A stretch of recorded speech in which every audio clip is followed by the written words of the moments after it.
Hace 8 días nuestro hermano Ernesto nos estuvo hablando un poco acerca de un tema que a veces puede resultar muy incómodo para muchos o un tema que tratamos como que naturalmente de evitar, y es el tema de la muerte.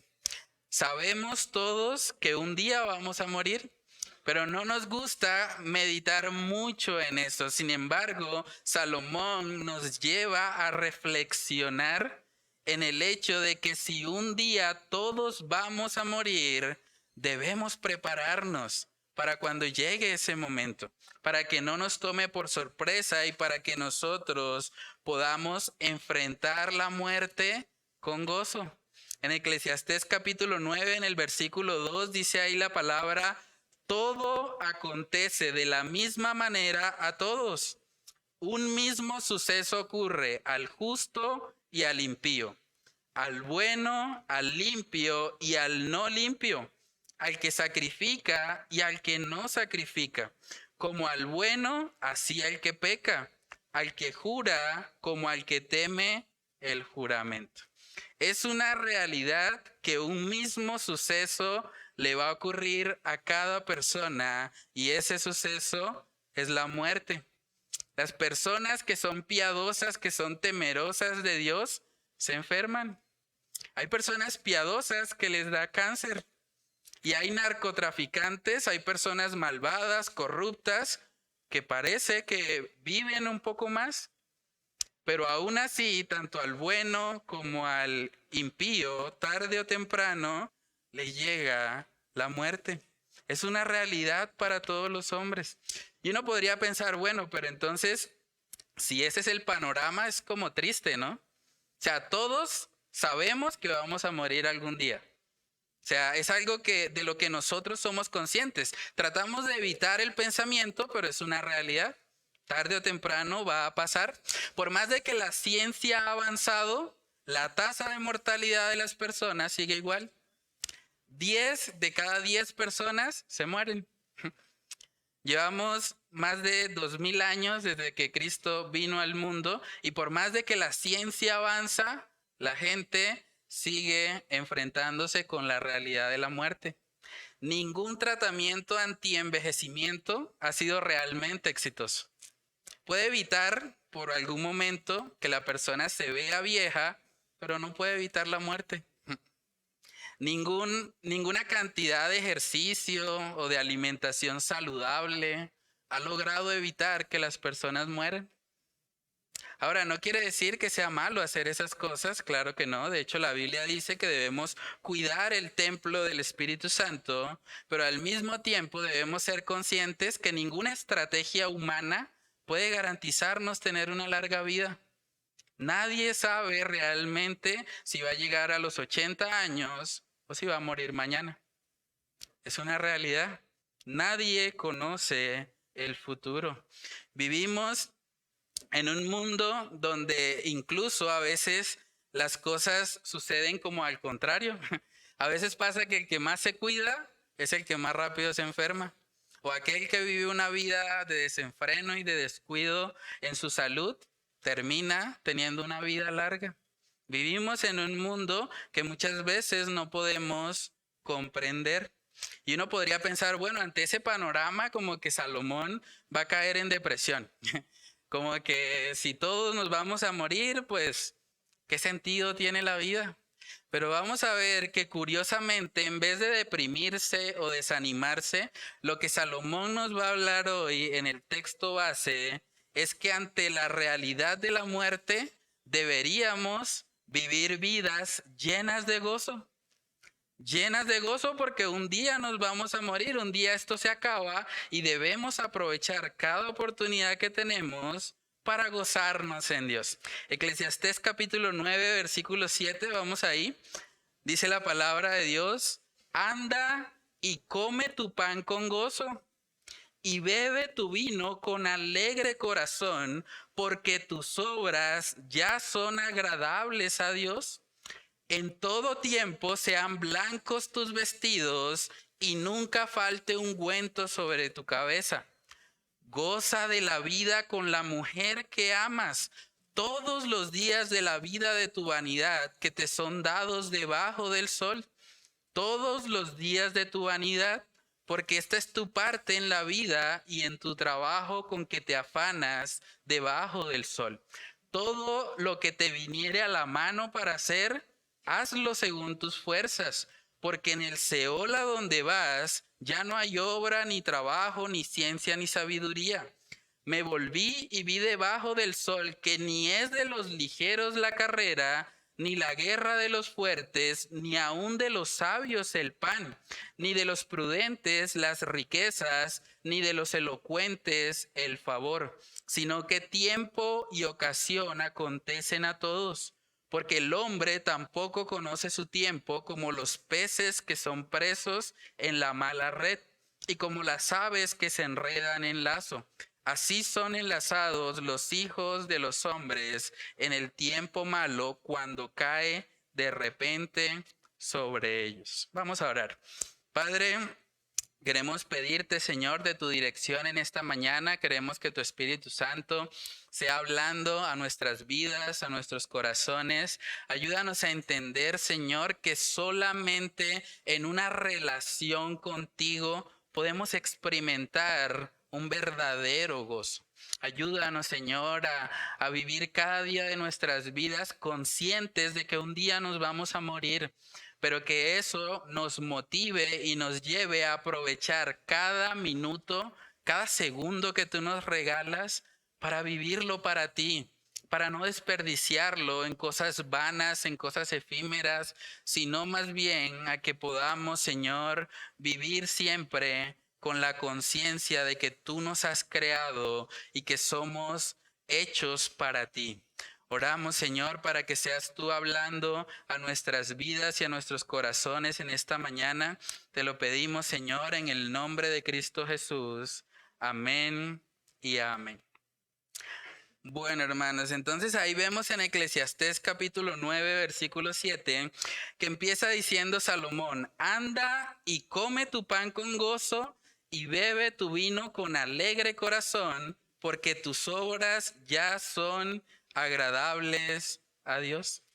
Lo primero que vamos a estar viendo en esta mañana es que el gozo, el verdadero gozo, es fruto de una relación con Dios. El verdadero gozo solamente se puede tener cuando hay una relación con Dios. Es imposible encontrar en lo que este mundo ofrece un verdadero gozo que llene totalmente nuestras vidas. El único lugar donde hay plenitud de gozo es en la presencia del Señor. Por eso vemos que aquí en Eclesiastés 9:7, él dice al final del versículo que coma su pan con gozo porque sus obras ya son agradables a Dios. Cuando usted sabe que usted ha sido salvo, cuando usted sabe que ya ha sido justificado, eso quiere decir que cuando Dios lo ve a usted, ya no ve su larga lista de pecados, sino que Él ve la justicia de Cristo en su cuenta. Cuando usted sabe eso, usted puede gozarse en cualquier situación. Usted puede tener un gozo que va más allá de las circunstancias. Uno podría pensar, pues comerse el pan con gozo es fácil cuando el pan es rico, ¿no? Uno podría pensar, bueno, yo puedo comerme el pan con gozo, pero si el pan es una salchipapa o una hamburguesa, o de pronto los santandereanos, el mute, me como un mute bien rico, eso sí me lo como con gozo. Pero no es eso lo que Salomón nos está diciendo acá. Él nos está hablando de un gozo que viene de saber que nuestras obras son agradables a Dios. Eso es lo que se conoce en el Nuevo Testamento como la doctrina de la justificación. Que nosotros somos conscientes de que ahora la justicia de Cristo ha sido puesta en nuestra cuenta. En Romanos capítulo 5, versículos del 1 al 2 dice: justificados pues por la fe, tenemos paz para con Dios por medio de nuestro Señor Jesucristo, por quien también tenemos entrada por la fe a esta gracia, en la cual estamos firmes y nos gloriamos en la esperanza de la gloria de Dios. La justificación produce en nosotros un gozo, produce en nosotros una alegría, porque sabemos que nuestras obras son agradables a Dios. No porque nosotros seamos buenos en sí mismos, sino porque Cristo Jesús ha pagado el precio que nosotros merecíamos por nuestra maldad. En 2 capítulo 5, versículo 21, ese es el famoso pasaje del glorioso intercambio. Dice ahí la palabra que al que no conoció pecado, hablando de Jesús, por nosotros lo hizo pecado, para que nosotros fuésemos hechos justicia de Dios en él. Justicia de Dios en él, la justicia de Cristo puesta en nuestra cuenta. Cuando nosotros somos conscientes de eso, hermanos, podemos vivir una vida gozosa. Y aun cuando el pan sea seco, aun cuando el pan de pronto no sea el más lujoso, podemos tener ese gozo, porque ese gozo no depende de la calidad de la comida. Ese gozo depende de nuestra relación con el Señor. Dice la palabra también en Salmos capítulo 16, este es un texto hermoso. Salmos capítulo 16 en el versículo 11, dice ahí la palabra, me mostrarás la senda de la vida. Y miren lo que dice el salmista, en tu presencia hay plenitud de gozo. Hay delicias a tu diestra para siempre. Hermoso ese pasaje. En la presencia de Dios es el único lugar donde hay plenitud de gozo. Este mundo ofrece ciertos placeres que son pasajeros y temporales. Por eso muchas personas terminan frustradas o terminan en una adicción porque están tratando de encontrar en lo creado lo que solo el Creador les puede dar. Aquí vemos claramente que Dios no es una persona amargada. Hay personas que de pronto tienen la idea de que Dios es como un abuelito barbudo y que Él está enojado todo el tiempo. Y que Él entonces manda los mandamientos a los hombres para quitarles el gozo a todos. Pero no es eso lo que nosotros vemos en la palabra de Dios. Aquí vemos a un Dios diciéndonos, en mi presencia hay plenitud de gozo. Vengan para que disfruten de la verdadera satisfacción de sus almas, porque en lo creado no lo van a encontrar.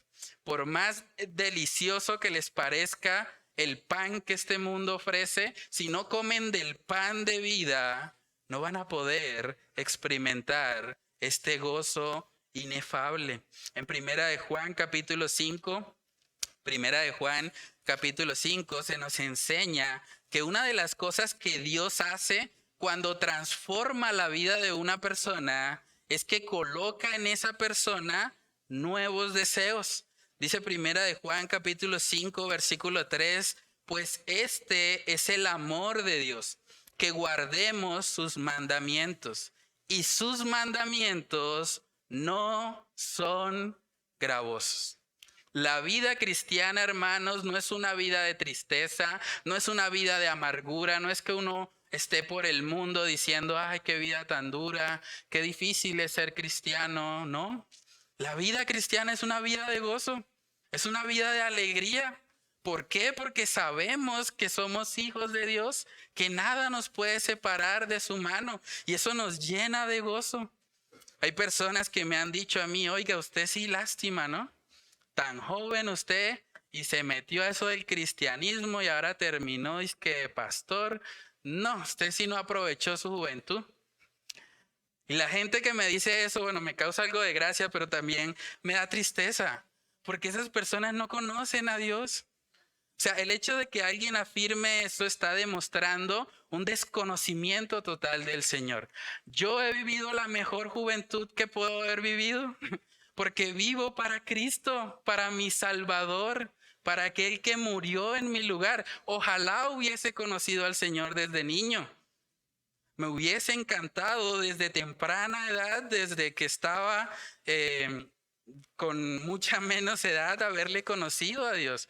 Yo creo que no hay nada mejor que el ser humano pueda experimentar que tener una relación personal con el Señor. Hay gente que dice, yo no voy a la iglesia porque si voy a la iglesia ya me prohíben cosas. Pero no es eso lo que vemos en la Biblia. Lo que Dios hace es que Él nos transforma de adentro hacia afuera. No es que la iglesia le prohíbe a uno cosas, es que no queremos pecar más, porque Dios coloca una nueva naturaleza en nosotros y los mandamientos de Él no son gravosos. No es que yo todos los fines de semana esté frustrado pensando, ¿por qué no estoy en una discoteca bailando y tomándome unos tragos? No, para nada, no me interesa en absoluto. Estoy disfrutando la vida que llevo. ¿Por qué? Porque Dios ha colocado en mí nuevos deseos y me gozo en eso, me gozo en esa verdad. Hermanos, la vida cristiana produce en nosotros un disfrute, un deleite que este mundo no entiende. Y por eso ellos hacen comentarios como esos, en los que piensan que es que el cristianismo se trata de una religión de reglas. No, es una religión más bien en la que el Espíritu Santo está colocando nuevos deseos en nosotros y queremos vivir para Él. Nos deleitamos en la santidad. Para nosotros es un gozo el no estar emborrachados todos los fines de semana. No es que estemos frustrados por eso. La palabra de Dios produce en nosotros un cambio que hace que nosotros ahora nos deleitemos en aquello que Dios se deleita. En Salmos capítulo 36, versículos del 7 al 9, este es un texto también hermoso, dice ahí la palabra, cuán preciosa, oh Dios, es tu misericordia. Por eso los hijos de los hombres se amparan bajo la sombra de tus alas.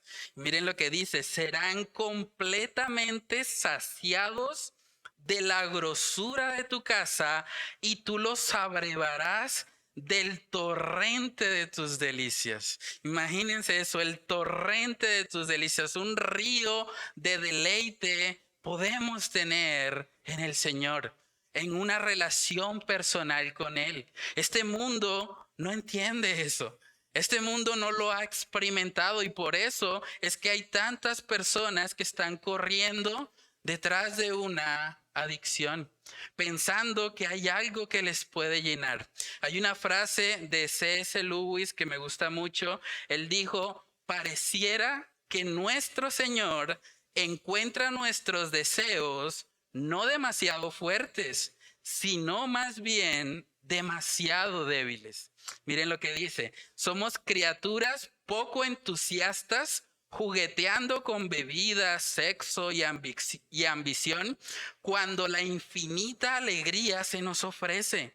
Somos como un niño ignorante que quiere seguir haciendo pasteles de barro en un barrio pobre porque no puede imaginarse lo que es una oferta de un día de fiesta en el mar.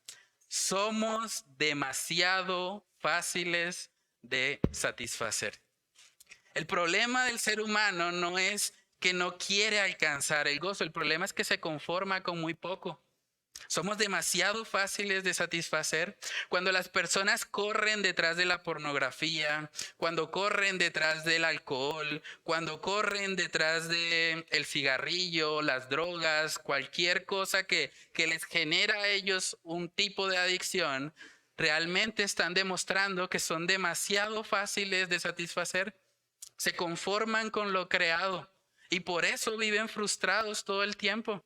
Porque lo creado no puede satisfacer al ser humano. Fuimos creados para algo mayor. Dice la palabra en Jeremías capítulo 2. Este texto ejemplifica mucho lo que pasa en el corazón del ser humano que no conoce a Cristo. Dice Jeremías capítulo 2 en el versículo 13. Porque dos males ha hecho mi pueblo. Me dejaron a mí, está hablando el Señor, fuente de agua viva y cavaron para sí cisternas, cisternas rotas que no retienen el agua. Los seres humanos han hecho dos males. Han dejado a Dios y han tratado de reemplazarlo. Y por eso es que viven frustrados. Saben que las adicciones realmente cuando pensamos en ellas son un poco tontas, ¿no?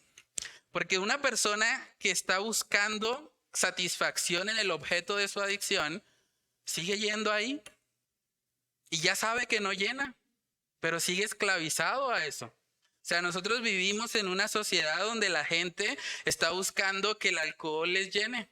Y pueden tomar todos los fines de semana y siguen vacíos.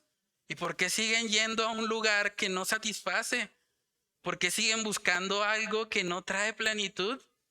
Es algo realmente intrigante.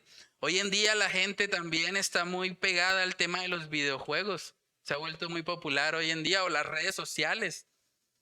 Hay gente que cree que solamente por medio de los videojuegos, por medio de estar todo el día en el Facebook, mirando el WhatsApp, los estados, que eso como que les va a llenar, como que eso les va a hacer sentir plenitud. Pero cada vez, hermanos, que el ser humano intenta buscar en lo creado lo que solo Dios puede dar, termina frustrado. Es increíble que no aprendamos. Seguimos chocando con la misma piedra todo el tiempo. No hay satisfacción en el mundo, no lo intentemos más. Vayamos a la verdadera fuente, al Señor Jesucristo. Por eso Jesús, cuando se encontró con esta mujer samaritana en Juan capítulo 4, una de las cosas que le dijo fue precisamente que cualquiera que bebiere del agua física volverá a tener sed. Es inevitable. El agua física no puede llenar a nadie. Juan capítulo 4, versículo 13 dice, respondió Jesús y le dijo, cualquiera que bebiere de esta agua volverá a tener sed, mas el que bebiere del agua que yo le daré no tendrá sed jamás, sino que el agua que yo le daré será en él una fuente de agua que salte para vida eterna. Solo Cristo puede saciar el corazón del ser humano. Si usted está aquí hoy y usted tiene una adicción, déjeme decirle que Dios es más satisfactorio que su adicción.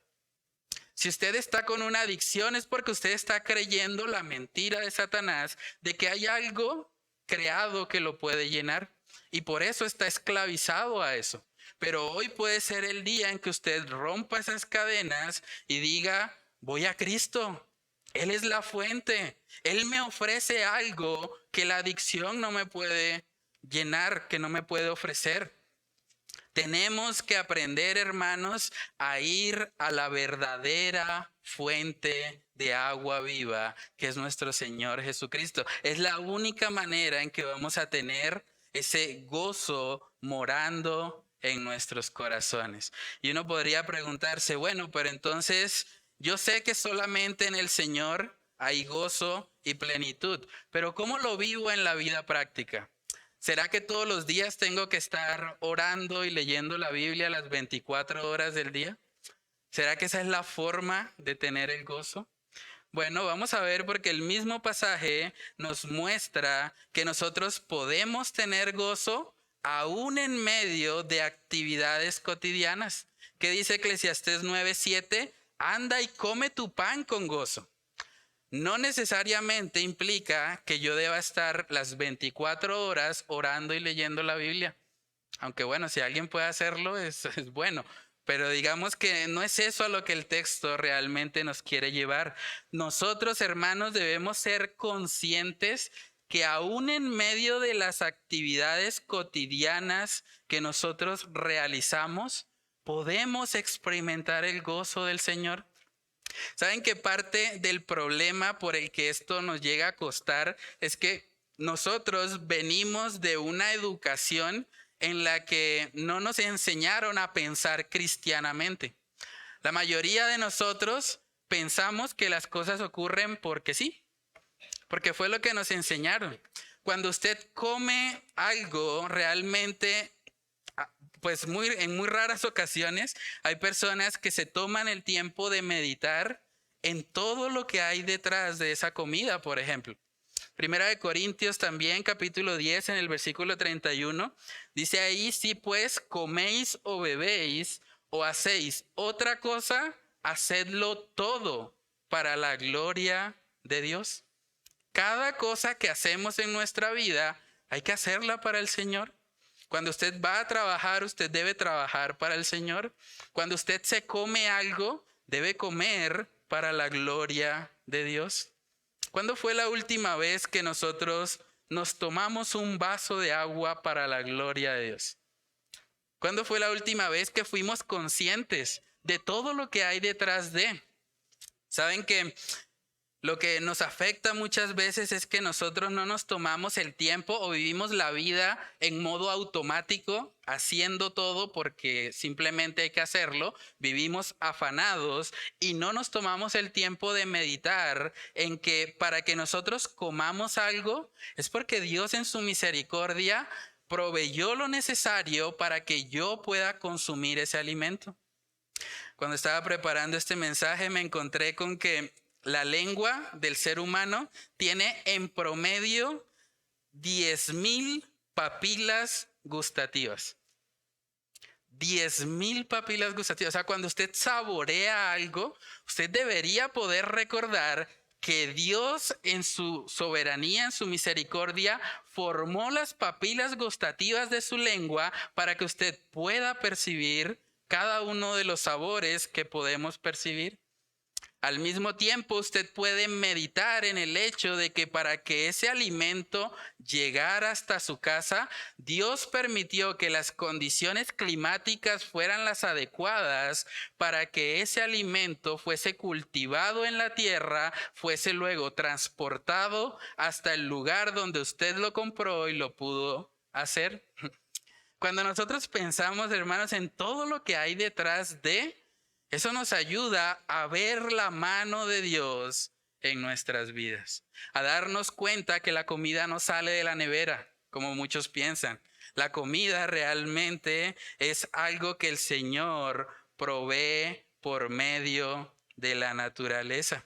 ¿Saben que si el Señor fuese una especie de matagozo cósmico que no quisiera que nadie realmente se gozara la vida cristiana, pues ¿para qué tantas papilas gustativas? Él pudo haber hecho un solo sabor y ya. Y bueno, todos comen y les va a saber siempre igual. Lo importante es que se nutran. Pero Dios no hizo eso.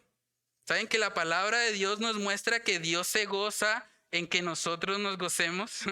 Es impresionante eso. Vamos a mirar Primera de Timoteo, capítulo 6. Primera de Timoteo, capítulo 6, en el versículo 17, miren lo que dice. A los ricos de este siglo manda que no sean altivos ni pongan la esperanza en las riquezas, las cuales son inciertas, sino en el Dios vivo. Y miren lo que dice después, que nos da todas las cosas en abundancia para que las disfrutemos. Dios quiere que usted pueda gozarse el plato de comida que se va a comer cuando salga de acá. Dios quiere que usted haga eso. Pero la forma de gozarnos es entendiendo que la comida o el pan no es el fin en sí mismo. El fin es la gloria de Dios. Y cuando yo veo cada cosa que hago en mi vida con ese lente, con esa óptica, eso me ayuda a poder gozarme y a glorificar al Señor en todo. Necesitamos pedirle a Dios, hermanos, que Él nos ayude a pensar cristianamente, a reflexionar en el hecho de que cada cosa que hacemos, aún la ropa que tenemos puesta, es porque Dios en su misericordia permitió todo para que la tengamos hoy. O sea, si nosotros pensamos continuamente en todo lo que hay detrás de cada cosa que hacemos y si podemos ver la mano de Dios en eso, vamos a experimentar un gozo inefable, un gozo que realmente nos lleva a alabar a nuestro Dios. Es lo que pasó con el salmista en el Salmo 104, versículo 14. Vamos a ver cómo él empieza a reflexionar en que todo lo que él tiene en su vida es porque Dios se lo ha dado. Salmos capítulo 104, versículo 14, hablando de Dios, dice: Él hace producir el heno para las bestias y la hierba para el servicio del hombre, sacando el pan de la tierra y el vino que alegra el corazón del hombre, el aceite que hace brillar el rostro y el pan que sustenta la vida del hombre. Se llenan de savia los árboles de Jehová, los cedros del Líbano que él plantó. Allí anidan las aves, en las hayas hace su casa la cigüeña, los montes altos para las cabras monteses, las peñas madrigueras para los conejos, hizo la luna para los tiempos, el sol conoce su ocaso, pones las tinieblas y es la noche. En ella corretean todas las bestias de la selva, los leoncillos rugen tras la presa y para buscar de Dios su comida. Sale el sol, se recogen y se echan en sus cuevas. Sale el hombre a su labor y a su labranza hasta la tarde. Verso 24, cuán innumerables son tus obras, oh Jehová. Hiciste todas ellas con sabiduría. La tierra está llena de tus beneficios. ¿Pueden ver el fruto de meditar en el Señor? En meditar en que aún el pan que comemos, el vino que bebemos, es porque el Señor lo ha provisto. Cuando yo soy consciente de eso, eso me ayuda a glorificar al Señor en todo. Cuando usted salga de aquí y vaya a almorzar, tómese el tiempo y medite. Esa porción de arroz, esa porción de carne o de pollo o pescado, no sé, eso está en mi mesa porque Dios en su misericordia orquestó todo para que pudiese estar. Y cuando usted medite en eso, dele gracias a Dios y diga como el salmista, cuán innumerables son tus obras, oh Jehová. Hiciste todas ellas con sabiduría. Me gozo en este plato de comida porque sé que viene de ti, porque sé que tú eres mi proveedor. Hermanos, el segundo punto que vamos a estar viendo hoy es que necesitamos aprender a ver a Dios en nuestras actividades cotidianas. Necesitamos ver a Dios en cada aspecto de nuestras vidas. Eclesiastés capítulo 9 en el versículo 8 dice, en todo tiempo sean blancos tus vestidos y nunca falte ungüento sobre tu cabeza. Las vestiduras blancas y el ungüento tienen que ver con el arreglarse y perfumarse, lo que pasa con el ungüento, para un evento especial. Ahora, hay que entender que el énfasis para yo poder gozarme en esto no está en la ropa, no está tampoco en el perfume, está en yo entender que Dios es quien está detrás de estas cosas. En Eclesiastés capítulo 7, el texto que estudiamos hace un mes más o menos, dice que mejor es la buena fama que el buen ungüento, y mejor el día de la muerte que el día del nacimiento. Entonces realmente lo que Salomón nos está diciendo acá no es que nosotros debemos enfocarnos principalmente en vestirnos bien o en vestirnos de forma elegante o en usar un buen perfume. Lo que él nos está mostrando es que si tenemos la posibilidad de hacerlo, debemos hacerlo con gozo porque sabemos que viene de Dios. Si yo sé que la ropa que me pongo es porque Dios me ha proveído para yo colocarme esta ropa, eso me ayuda y me llena de gozo. También lo mismo pasa con el ungüento. No se trata de enfocarse en las cosas externas. De hecho, la Biblia muestra en muchos pasajes la importancia que tiene primeramente cuidar el hombre interior. Pero si usted puede vestirse bien, si usted puede usar un buen perfume, usted debe recordar que eso viene del Señor, que es Él el que le está proveyendo para esas cosas. Proverbios capítulo 28 en el versículo 6 dice, mejor es el pobre que camina en su integridad que el de perversos caminos y rico. Es mejor ser un pobre pero temeroso de Dios que realmente tener abundancia cuando la persona no conoce al Señor. Debemos entender, hermanos, que cada cosa que hacemos en nuestra vida debemos hacerla para Dios. Dice en el Catecismo de Westminster una frase que me gusta mucho, dice, el fin más alto e importante del hombre es glorificar a Dios y gozar de Él para siempre. El fin más alto, más sublime que podemos perseguir es glorificar a nuestro Dios y gozar de Él para siempre. Dios no está en contra del gozo, todo lo contrario. Dios es la fuente del verdadero gozo. Dice en Colosenses también, capítulo 3, Colosenses capítulo 3, versículo 23, ahí nos recuerda también la palabra de Dios, que todo lo que hacemos debemos hacerlo para Él. Colosenses 3:23, y todo lo que hagáis, hacedlo de corazón, como para el Señor y no para los hombres, sabiendo que del Señor recibiréis la recompensa de la herencia, porque a Cristo el Señor servís. Todo, como decía el hermano Eduardo, significa todo, cada cosa. Hay que hacerlo todo para el Señor. Debemos aprender a vivir siendo conscientes de Dios en nuestras actividades cotidianas.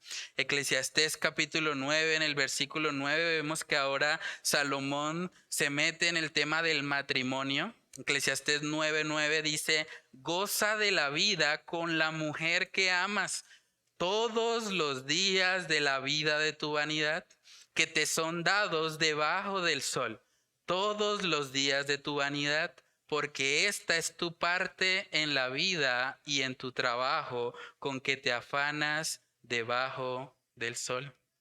Goza de la vida con la mujer que amas. El Señor no está en contra del gozo, hermanos. El Señor, de hecho, fue el que inventó el gozo. Así como Él nos ha dotado de papilas gustativas para tener la sensación de diferentes sabores, también Dios ha dotado nuestro sistema nervioso para que nosotros en una relación matrimonial, en una relación de pareja, podamos experimentar el gozo de tener una compañía. Es algo que el Señor ha puesto en nuestras vidas, en nuestros corazones. Pero para poder experimentarlo, al igual que las otras cosas, debemos ser conscientes de que Dios es el dador de ese gozo. Es importante también enfatizar, sobre todo por el autor Salomón, él está diciendo, goza de la vida con la mujer que amas. No dice las mujeres que amas, porque Salomón tiene un trasfondo donde él tuvo muchas mujeres, prácticamente 1000 de ellas estuvieron con él, pero aquí vemos que parte de la evidencia de arrepentimiento de Salomón es que él ahora está diciendo, no, goza de la vida con la mujer que amas, no con las mujeres, con esa única, con aquella con la cual tú te has casado y con aquella con quien tú has decidido compartir el resto de tu vida. En Proverbios capítulo 5 también vemos que el mismo autor Salomón habla acerca de la importancia del gozo que debe haber en un matrimonio. Proverbios capítulo 5 versículo 18 dice, sea bendito tu manantial y alégrate con la mujer de tu juventud, como sierva amada y graciosa gacela, sus caricias te satisfagan en todo tiempo, y en su amor recréate siempre. Sea bendito tu manantial y alégrate con la mujer singular de tu juventud.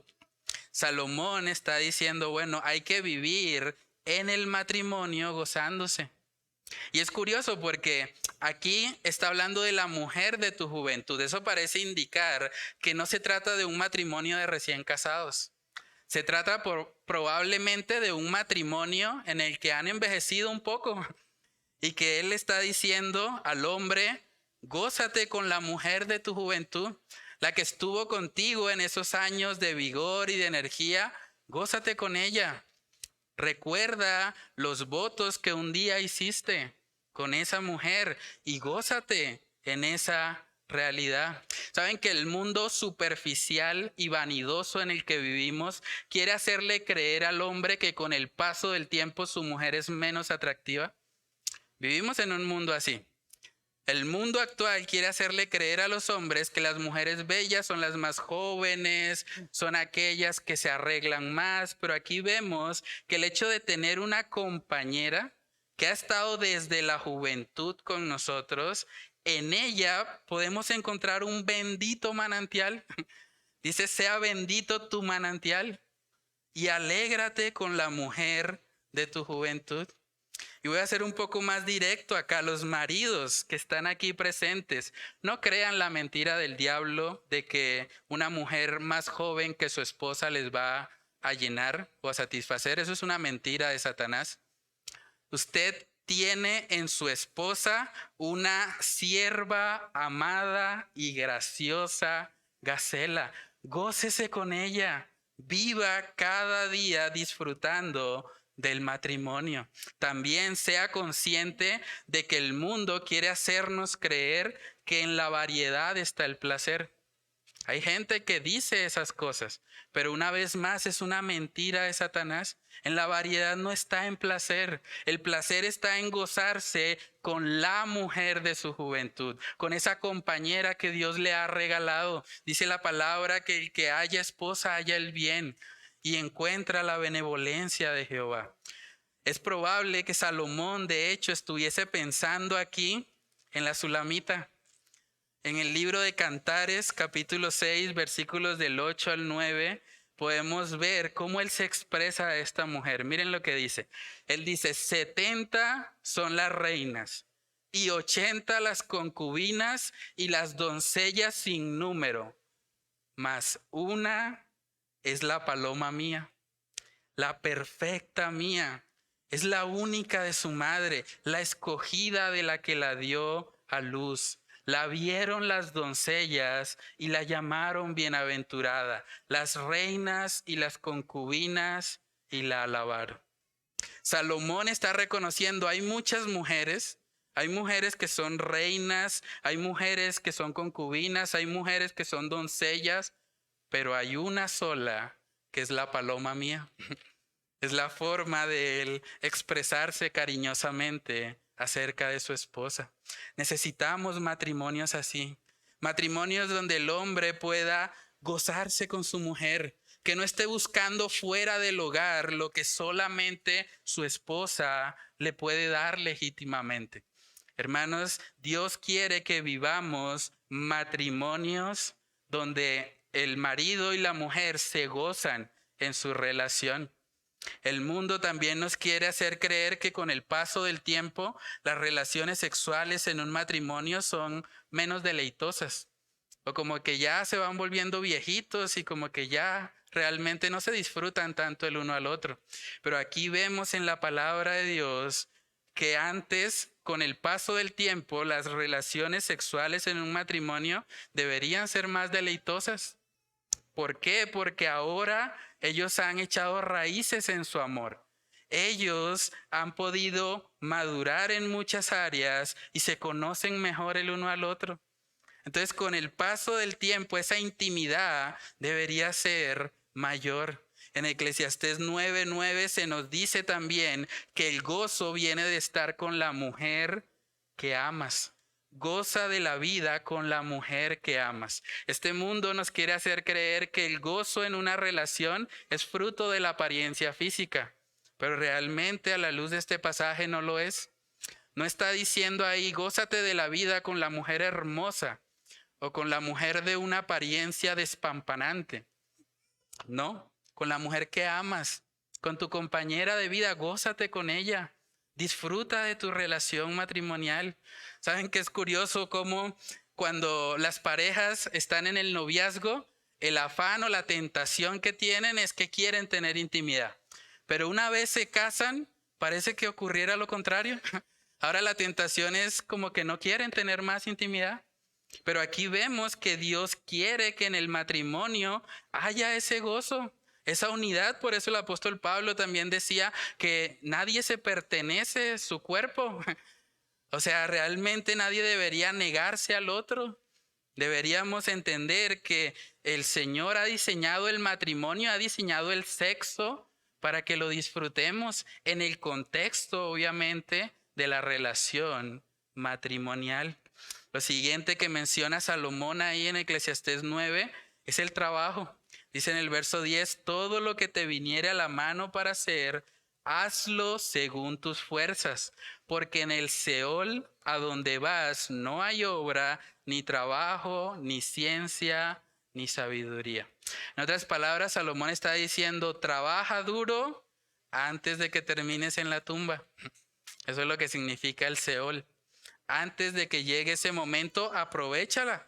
Cada minuto trabaja, esfuérzate, todo lo que esté a tu mano para hacer, hazlo según tus fuerzas.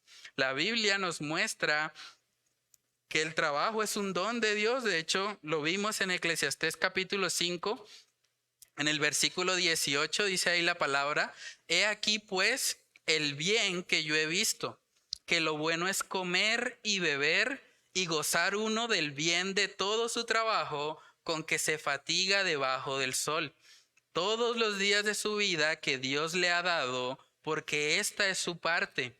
Asimismo, a todo hombre a quien Dios da riquezas y bienes y le da también facultad para que coma de ellas y tome su parte y goce de su trabajo, esto es don de Dios. Vivimos también en una cultura donde el trabajo como que no le gusta a muchas personas. Decía don Ramón, ningún trabajo es malo, lo malo es tener que trabajar, ¿no? Pero realmente don Ramón tiene una visión errada del trabajo.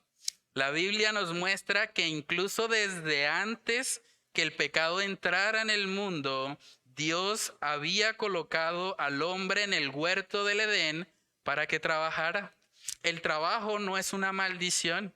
Lo que pasó como consecuencia del pecado es que el trabajo se volvió más duro. Es que ahora iba a ser con el sudor de la frente. Pero desde el principio, cuando todo era bueno, Dios había establecido que el hombre trabajara. Génesis capítulo 2, versículo 15 dice ahí la palabra, tomó pues Jehová Dios al hombre y lo puso en el huerto del Edén para que lo labrara y lo guardase. Dios no le dijo, bueno, te acuestas en una hamaca en el jardín del Edén y disfruta. No, le dio una tarea, un trabajo, una responsabilidad. Es interesante también que antes de darle una esposa le dio un trabajo. Por eso los solteros que están acá, si quieren casarse algún día, deberían pensar en cómo proveer, en cómo tener un trabajo que les permita ayudar a pagar los gastos de un hogar. Proverbios capítulo 21, también vemos ahí que la palabra nos advierte del peligro que hay en la pereza. Proverbios capítulo 21, versículo 25, dice la palabra que el deseo del perezoso le mata, porque sus manos no quieren trabajar. Hermanos, la pereza es peligrosa, mata a las personas. El deseo del perezoso le mata. Es bastante fuerte eso, pero es una realidad. Si usted hace la tarea de buscar en la Biblia las personas o los personajes que decidieron no trabajar en algún momento de su vida, se va a dar cuenta que todos pecaron. Todos los que dijeron, no, eso, ¿para qué ir hoy a trabajar? Terminaron exponiéndose a tentación y eventualmente pecando delante de Dios. Un ejemplo de eso fue el rey David. Cuando los reyes estaban en tiempos de ir a la guerra, él decidió quedarse más bien en la habitación, disfrutando de la pereza, tal vez, o teniendo un poco de ocio, mirando desde la ventana lo que no debía mirar, y eventualmente eso le llevó al pecado. Decía un predicador que cuando alguien vive en pereza, tienta al diablo a tentar. El diablo ve a una persona ahí sin hacer nada y dice, no, tan fácil, póngamelo más difícil al menos. Hermanos, debemos entender que el trabajo glorifica al Señor. El trabajo es algo que Dios ha establecido para nuestro bien. Por eso dice el texto que todo lo que te viniere a la mano para hacer, hazlo según tus fuerzas, porque en el Seol a donde vas no hay obra, ni trabajo, ni ciencia, ni sabiduría. Lo siguiente que nos enseña Salomón en el pasaje de hoy es que vivimos en un mundo impredecible. Y uno podría preguntarse, bueno, pero en un mundo donde nada es seguro, ¿cómo podemos realmente encontrar plenitud? Vamos a Eclesiastés capítulo 9, versículos del 11 al 12. Dice ahí la palabra: me volví y vi debajo del sol que ni es de los ligeros la carrera, ni la guerra de los fuertes, ni aun de los sabios el pan, ni de los prudentes las riquezas, ni de los elocuentes el favor, sino que tiempo y ocasión acontecen a todos. El tercer y último punto es que en un mundo impredecible solo podemos tener gozo en Dios. Usted no puede poner la confianza en las circunstancias porque son inciertas. ¿No les ha pasado que a veces el compañero de estudio que fue el más vago del salón, que perdía todas las materias, ahora se graduó y es el que mejor le va económicamente? Y resulta que el que era piloso, el que todo el tiempo sacaba 5 en los exámenes, está desempleado. ¿Por qué? Porque no siempre es de los ligeros la carrera. A veces una persona se prepara, entrena mucho para correr una carrera y ganarla y puede ser el favorito, pero sucede algo, se tropieza, se lesiona un día antes y eventualmente no gana la carrera. Eso ha pasado muchas veces. De hecho, en la palabra de Dios, cuando nosotros vemos la batalla entre David y Goliat, humanamente hablando, era mucho más probable que Goliat venciera a David. Era más grande, era más fuerte, David no tenía experiencia en guerra. Pero ¿qué pasó? Dios estaba con David y eso le ayudó a que David venciera. Entonces, no siempre es de los fuertes la guerra. Entonces, si vivimos en un mundo así, donde todo es impredecible, donde no podemos tener casi que seguridad de nada, pues la única forma de tener un gozo real en nuestras vidas es que nuestro gozo no dependa de las circunstancias. Usted no puede gozarse en el hecho de que estudia una carrera profesional, porque puede ser que se gradúe y no haya trabajo. Usted no puede gozarse en el hecho de que va a terminar un doctorado, porque puede ser que llegue una enfermedad mortal a su vida y se muere y no se lleva el doctorado. O sea, poner la esperanza en un mundo tan incierto no es una buena idea. Más bien lo que nosotros debemos hacer es imitar las palabras del profeta Habacuc. Habacuc decía que aun cuando la higuera no florezca, que aun cuando en las vides no haya fruto, con todo él se iba a alegrar en Jehová. Habacuc capítulo 3, verso 17 dice: aunque la higuera no florezca, ni en las vides haya frutos, aunque falte el producto del olivo, y los labrados no den mantenimiento, y las ovejas sean quitadas de la majada, y no haya vacas en los corrales, con todo, dice el profeta, yo me alegraré en Jehová. Y me gozaré en el Dios de mi salvación. Jehová el Señor es mi fortaleza, el cual hace mis pies como de ciervas, y en mis alturas me hace andar. Habacuc sabía que su gozo no podía depender de cuántas ovejas había. Su gozo no podía depender si había producto del olivo o no. Su gozo no podía depender en que la higuera florezca. La única forma de que él podía tener un verdadero gozo es que él pusiese ese gozo en Dios. Que Dios fuese la fuente que le alimentara a él para poder vivir una vida gozosa. ¿Saben qué, hermanos? Esa es una de las razones por las cuales nosotros nunca debemos interpretar el amor de Dios a la luz de nuestras circunstancias. Hay personas que piensan, me está pasando esta situación, Dios no me ama. Pero eso es una gran mentira. ¿Saben que en la palabra de Dios nosotros vemos personajes como el apóstol Pablo? Si se tratara de las circunstancias, tendríamos que decir que Dios odiaba al apóstol Pablo. Ese hombre fue náufrago, ese hombre fue apedreado, ese hombre fue a la cárcel injustamente, ese hombre le picó una serpiente venenosa, ese hombre le pasó cualquier cantidad de cosas. Si Pablo hubiese puesto o hubiese interpretado el amor de Dios a la luz de las circunstancias, Pablo viviría deprimido todo el tiempo, porque las circunstancias estaban siendo totalmente adversas para él. Pero en el libro de Gálatas vemos que él dice puntualmente en dónde estaba su gloria. Gálatas capítulo 6, en el versículo 14, dice la palabra: pero lejos esté de mí gloriarme, sino en la cruz de nuestro Señor Jesucristo, por quien el mundo me es crucificado a mí y yo al mundo. Hermanos, el amor de Dios debemos interpretarlo a la luz de lo que Él hizo en la cruz por nosotros. Si nosotros hacemos eso, vamos a tener un verdadero gozo inefable en nuestras vidas.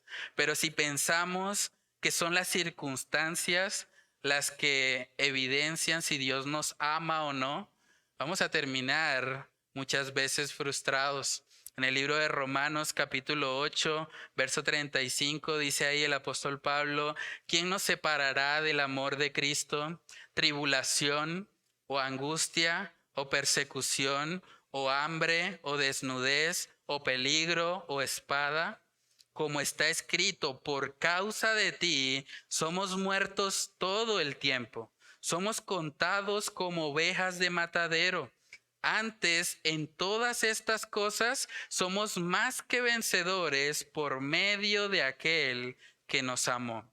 Por lo cual estoy seguro de que ni la muerte, ni la vida, ni ángeles, ni principados, ni potestades, ni lo presente, ni lo porvenir, ni lo alto, ni lo profundo, ni ninguna otra cosa creada nos podrá separar del amor de Dios que es en Cristo Jesús, Señor nuestro. En otras palabras, no miremos las circunstancias, miremos al Señor. Nada nos puede separar de su amor. En Eclesiastés capítulo 9, en el versículo 12 dice: porque el hombre tampoco conoce su tiempo, como los peces que son presos en la mala red, y como las aves que se enredan en lazo. Así son enlazados los hijos de los hombres en el tiempo malo, cuando cae de repente sobre ellos. El hombre no conoce su tiempo, pero la buena noticia es que Dios sí. Dios sí conoce el tiempo de cada uno de nosotros y Él sabe cuándo va a llegar el día malo. Veía en las redes sociales que un hermano compartía una reflexión que me llamó mucho la atención. Él decía: ¿por qué cuando nosotros nos subimos, por ejemplo, a un bus o a un tren o a un avión, nos relajamos a pesar de que no conocemos el piloto? Nosotros no sabemos quién es el que está manejando, pero de alguna manera logramos tranquilizarnos o relajarnos porque pensamos, bueno, tiene que tener una licencia y debe saber lo que hace. No creo que sea la primera vez que esté manejando. Y nos podemos relajar en ese contexto. Ahora, cuando se trata de las circunstancias de nuestra vida, que la palabra de Dios de hecho nos dice que Dios mismo, un ser todopoderoso, justo, santo y bueno, está al control de todo lo que pasa, ¿por qué no nos relajamos igual? ¿Por qué no descansamos si sabemos que Dios está al control de nuestras vidas? El que va manejando el asiento del conductor en nuestras vidas es Dios. ¿Podemos descansar en Él? Decía un autor que la soberanía de Dios es la almohada en la cual un cristiano puede descansar su cabeza. Si nosotros sabemos que hay un Dios real, un Dios vivo, un Dios que obra, que está al control, que tiene toda potestad en el cielo y en la tierra, no deberíamos temer, aun si llega el día malo. Proverbios capítulo 21, versículo 30, dice ahí la palabra: no hay sabiduría, ni inteligencia, ni consejo contra Jehová. El caballo se alista para el día de la batalla, mas Jehová es el que da la victoria. Una persona puede preparar los caballos que quiera, pero si Dios dice que no va a ganar la batalla, no la va a ganar. Y eso, hermanos, debería llenarnos a nosotros de gozo, porque nuestras vidas no dependen de nosotros mismos. Nuestras vidas están en manos de Dios. También en el Salmo 127, versículo 1 dice: si Jehová no edificare la casa, en vano trabajan los que la edifican. Si Jehová no guardare la ciudad, en vano vela la guardia. Por demás es que os levantéis de madrugada y vayáis tarde a reposar, y que comáis pan de dolores, pues que a su amado dará Dios el sueño. ¿Saben que eso, lejos de desanimarnos, debería llevarnos a vivir una vida con gozo? O sea, no somos los labradores de nuestro propio destino. Hay gente que le encanta ese mensaje que dice: sí, yo soy un campeón, yo soy el que va a lograr todas sus metas, voy a lograr todo lo que me propongo, pero no. Gracias a Dios que la palabra enseña que Dios es soberano, porque los planes de Él siempre son mejores que los nuestros. Entonces, lamento decir que no eres tan importante como para labrar tu propio destino. Más importante que tú es el Señor. Él es soberano y Él controla todas las cosas. Usted no sabe, de hecho, si saliendo de aquí va a llegar el día malo. Puede pasar. Eclesiastés 9 en el versículo 12 nos está diciendo que el hombre no conoce su tiempo, no sabe en qué momento va a llegar el tiempo malo. Decía el hermano Ernesto en la predicación pasada que más o menos mueren 2 o 3 personas cada minuto en Colombia. Usted no sabe si saliendo de acá usted va a ser la persona que va a formar parte de esa estadística. Hermanos, por eso es que la palabra de Dios nos hace un llamado. Y ese llamado es arrepentirnos delante de Dios, a no esperar que pase un día más, porque la muerte es una realidad que puede llegar en cualquier momento. Segunda de Pedro capítulo 3 versículo 9 dice que el Señor no retarda su promesa, según algunos la tienen por tardanza, sino que es paciente para con nosotros, no queriendo que ninguno perezca, sino que todos procedan al arrepentimiento. La razón por la que usted está respirando hoy es porque Dios le está dando una oportunidad de vida, sea para que usted se arrepienta y le conozca a Él como el único y suficiente Salvador de su vida, o sea para que usted como cristiano pueda vivir en este mundo siendo luz y sal y llevando el mensaje del Evangelio a los que le rodean. Ese es el propósito de nuestra existencia. Y yo quiero hablarle puntualmente a aquellos que realmente no tienen una relación con el Señor. Este gozo del que hemos estado hablando, tal vez usted puede estar reconociendo hoy que no lo tiene en su vida. Tal vez usted es de las personas que ha estado buscando en lo creado lo que solo el Creador puede dar. Tal vez usted está siendo esclavizado por una adicción. Saben que el mensaje de Dios para su vida es que usted se arrepienta y crea en Cristo hoy. Usted no sabe si va a venir el tiempo malo. Usted no sabe ni siquiera si va a vivir una hora más. Nadie tiene asegurado eso.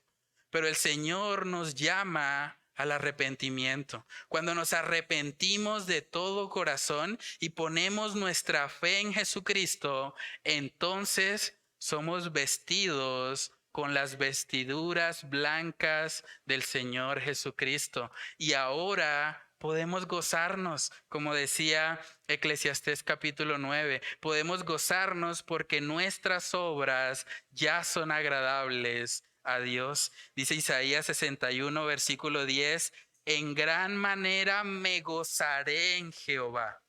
Mi alma se alegrará en mi Dios. ¿Por qué? Porque me visitó con vestiduras de salvación. Me rodeó de manto de justicia. Como a novio me atavió y como a novia adornada con sus joyas. Tú puedes vestirte de salvación hoy. Si tú te arrepientes de tus pecados y vas a Cristo Jesús como el Señor y Salvador de tu vida, puedes experimentar este gozo del que hemos estado hablando, este gozo que hace que ahora tú quieras vivir para Dios. No es una obligación, no es una cárcel, no es una cerca, es algo que tú disfrutas hacer, porque el Espíritu Santo te ha transformado. Acércate a Cristo hoy. Hoy puede ser el día en el que tú le conozcas. Hoy puede ser el día en que tú te arrepientes de tus pecados y vienes a Él como el único y suficiente Salvador de tu vida. Y si tú ya eres un cristiano, debes recordar que nuestras vidas no están en manos de la diosa Fortuna. Nuestras vidas no están en manos de los astros. Ni siquiera nuestras vidas están en nuestras propias manos. Nuestras vidas están completamente en manos de Dios, de un Dios justo, santo y bueno que obra cada cosa en nuestra vida conforme a su buena voluntad. Y eso es algo que como cristianos debe llenarnos de gozo al saber que nuestro Dios gobierna. Vamos a orar. Padre, te damos muchas gracias, Señor, por este tiempo. Gracias por este mensaje, Señor, en el que tú nos recuerdas que el verdadero gozo solo lo podemos encontrar en ti. Padre, ayúdanos a siempre verte, a siempre contemplarte, aún en medio de las actividades cotidianas, Señor, aún en medio de las situaciones que enfrentamos, Señor, en nuestra vida, que podamos recordar que tú gobiernas, que tú tienes toda potestad en el cielo y en la tierra, y que no debemos temer, porque el conductor de nuestras vidas eres tú. Porque eres tú, Señor, el que está al control y el que está gobernando soberanamente en todas las áreas de nuestra vida. Padre, si hay personas acá que aún no te han conocido, yo te pido, Señor, que este mensaje pueda abrir sus ojos y pueda mostrarles la necesidad de un Salvador. Que ellos puedan darse cuenta que toda el agua física que este mundo ofrece les volverá a dejar con sed. Pero que el agua que tú nos das, Señor, es un agua que produce en nosotros un gozo que hace que salte nuestros corazones para vida eterna. Padre, ayúdanos a poder vivir en ese gozo, a entender el llamado que tenemos, Señor, para nuestras vidas y que seas tú, Señor, el único que reine y gobierne en nuestros corazones. Padre, oramos todas estas cosas en el nombre de Cristo Jesús. Amén y amén.